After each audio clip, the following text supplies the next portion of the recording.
I'm your homie Wyld the Bard, your host, MC, in-house shenanigans, all that good stuff. And in the background, we got the Getting Wild mix played by the made by the Captain about a week ago. We got that in the background as we chop it up a little bit, and we had an eclectic mix of some groovy rhythms and frequencies and vibrations for you. You know what I'm saying, through various tonals of electronic waves and just different sounds. Shout out Flower Child, shout out to Leash.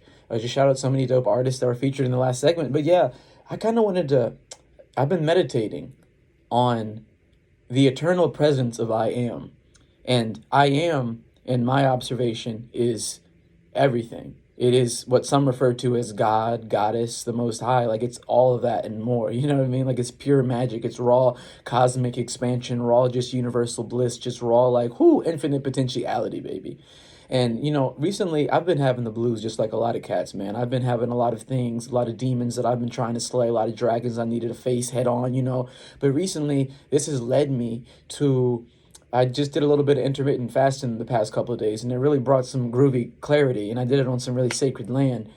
And in the midst of that, I was realizing, I've been kind of embarking on this spiritual path for since 2014, so it's been kind of a hot minute now. But what's happening is like I'm now just starting getting like serious about what's going on, because like a lot of times we can be handed information about like spirituality and all this kind of new age commercial stuff, and it's like, okay, cool, bet, yeah, I'm gonna wear tie-dye, I'm gonna play with crystals and all that, but at the end of the day, it's like, what are we actually gonna do to walk the walk and actually commit to the path and actually be about what it is to be about? You feel me? And I'm just saying that based on personal observation and personal experience, because it took me a minute to really get into this, to really get into this path, to really be serious about this beautiful path. And when I say serious, you don't need to get too serious about it, because it's all love, it's all light, you know what I'm saying? We clowning, we trolling, but at the same time, there is a part of discipline, you know what I'm saying? A piece of discipline and just like being committed and honoring yourself fully to walk this type of path. And that's kind of where I'm just stepping into right now. And it's all good. You know what I'm saying? It all happens in different waves and different cycles. But one of the things I'm realizing is like, yo, I've carried a lot of anger for a while. And even my homie, shout out Shell, she told me the other day, we went up north to Flagstaff on a road trip, and she was like, yo, you have a beautiful aura, but your anger is something you got to get a rein on.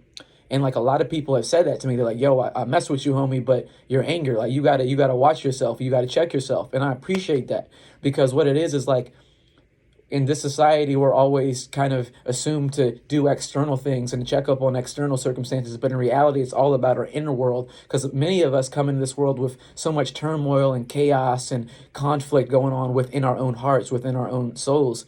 And that's something that happened with me. And I realized a lot of the anger that I was carrying for my whole life really derived from other people. So, it's the law of thermodynamics, right? Where it's like energy can't be created or destroyed, but only transferred from one primal source to another.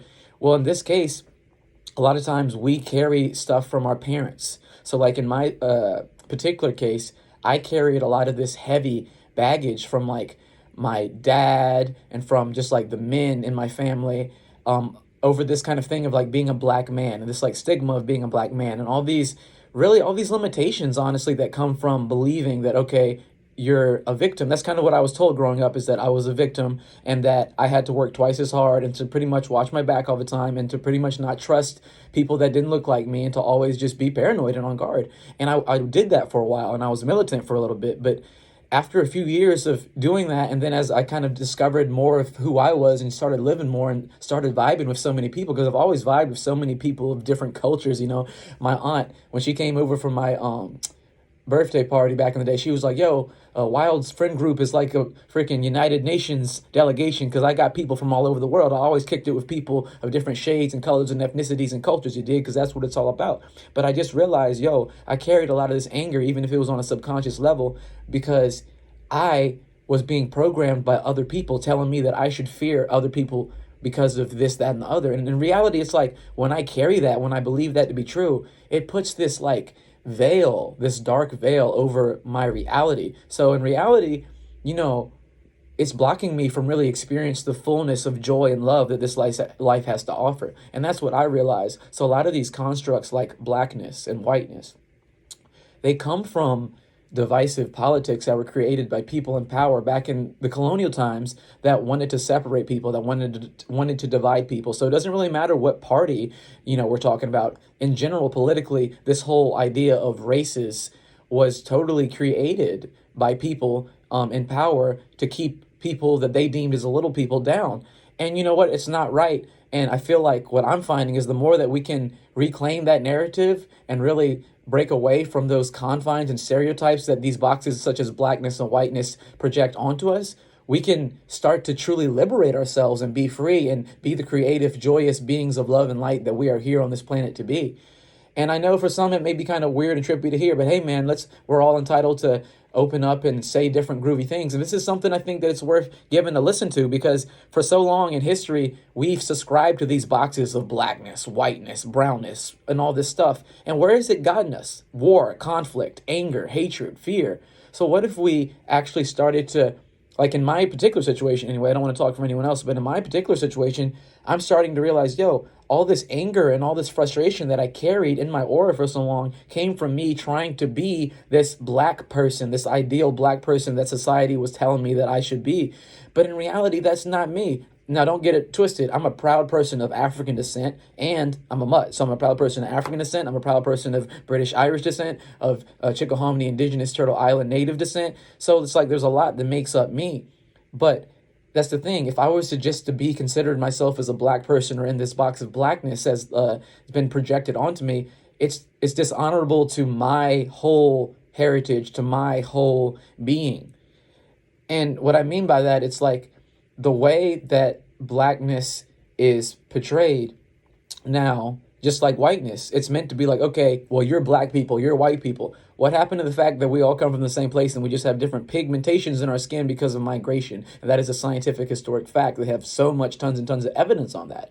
So it's almost like in 2021 and beyond, in my personal opinion, we need to get out of these boxes that just say, oh, this is a black issue, this is the white issue. Because in reality, we're all human beings. We're all interconnected. I was even talking to Franco, the manager of KDIF, a few days ago. I remember about this, about how, like, it's cool when activists want to focus on like black issues and the brown issues and like specific issues to these communities. But it's like, I feel like, in my opinion, we're in a time where we really need to be conscious and mindful that, okay, there's no such thing as just a black issue, just a white issue, just a Latino issue, just an indigenous issue, because they're all related. When we start respecting the indigenous rights to the lands and land sovereignty, we start respecting humanity. You know what I'm saying? When we start respecting the civil rights and liberties of a man that happens to be darker than someone else, or from someone who subscribes to a different gender, an alternative lifestyle, that's out of being the dignity of being a human being. It has nothing to do with any isms. So I feel like these isms have actually blocked us and have actually confined us. I feel like at some point they really did kind of help us with, maybe historically at some point it helped us evolve to an extent. But now I feel like we've breached that, we've capped that. And like, it's time to really liberate ourselves. And by liberating ourselves, I believe that's adopting new waves and groovy things of thinking. And again, coming back to me and my experience, for me, it's all about accepting that I'm a sovereign human being that has a mixed bloodline of different beautiful cultures, and I have love for all my sisters and brothers and relatives of the planet. And for me to be free, I owe it to myself to step out of this box that was placed on me that says, oh, this is what a black guy does. This is how a black guy talks. This is how a black guy sounds. It's so limiting. And I say again, it's not just, I'm saying me because of my situation and my embodiment, but it's the same thing, I believe, for anyone. To really confine yourself to a stereotype or to projections and opinions and beliefs and ideas that were made in the imagination of other people, to subscribe to that and to really take on that load and think that, oh, that's your identity. I think that's like, no, that's not really freedom. And it's a journey. It takes us a while to figure it out because it's deep. But what I'm figuring, and it's no shade, at anyone who's going through stuff, because it's all love. And I'm just sharing this, being very vulnerable and being just very like, hey, man, like, we can change our narrative. And once we shift our narrative in our hearts about who we are, life starts unfolding into the magical cosmic reality that it was always meant to be. It was these people that wanted to put everyone down for political reasons, for reasons of power and political gain historically, that have kept us in this darkness that says that, oh, well, we're not creative and then we're not this and that. And well, we just, don't quit your day job, go work at UPS, go work at Amazon, work in a cubicle, blah, blah, blah, blah. But in reality, more and more people are like entrepreneuring because we're realizing, the narrative that other people historically tried to impose on us does not fit the true human spirit. And that's where we are. And it's a beautiful time to be alive. And it's this unprecedented historic time. And like, I just think, just shout out to all the creatives and all the adventurers out there, man, because we are the new pioneers. Like, I was telling this to my friends all the time. Like, we, back in the day, people, the old heads always talk about how the pioneers and, all the settlers and all them, they went out and they really just like were building cabins. And even before they were here, the indigenous people of this land, they were out connecting with the earth and really just getting their hands in the dirt and with the earth and like working with things. And I feel like that's something that historically we have lost ever since we moved to the cities in the Industrial Revolution. But now I think this current generation, we're shifting back to that.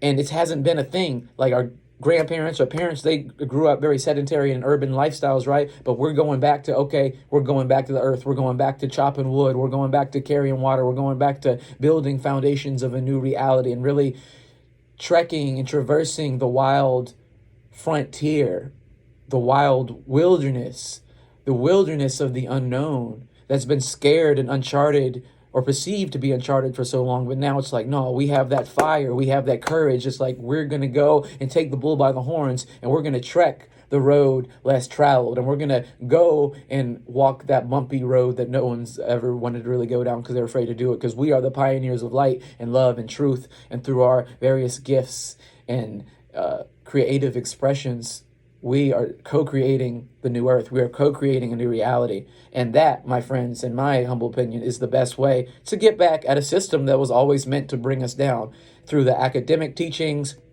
through the science, through the religious teachings, through the political teachings. Everything that we were taught in the society was meant to keep us in this perception of illusion and separation and division and warring with each other. Because in reality, as human beings, we have way more in common than we don't. And the differences, the things that make us different or that's perceived as being different are beautiful things. But the media and politicians and all that have gone out of their way to make it so that we are warring with each other and that we're dividing with each other. It's called divide and conquer. And they've been doing it since the beginning of time. And they're doing it more and more now because they know that people are waking up and that we are full of love and full of hope. And it's human nature to come together. It's human nature to actually cooperate and to build and to unite in communion. And it's actually unorthodox to human nature to get people warring and killing and harming each other. But that's why the people in power, they make it twisted in our minds to be like, oh no, you're a savage, you're a barbarian. That's what you're supposed to do. Because they know if they can distract us just long enough to do that, then we won't revert to our true nature of loving, creative, bountiful beings. And that's what it's all about, man. I'm just feeling that love. I'm just feeling that spirit, man. And I just really genuinely wish you and everyone that's listening to this, I wish you the best life possible. I wish you to thrive and to follow your heart and to just be the creative being of infinite potentiality that you are. And that's really all. And then from there, when everyone starts believing in themselves and ditches this narrative that was put onto them by other people, the whole planet is going to be free. And it's happening, baby. It's happening.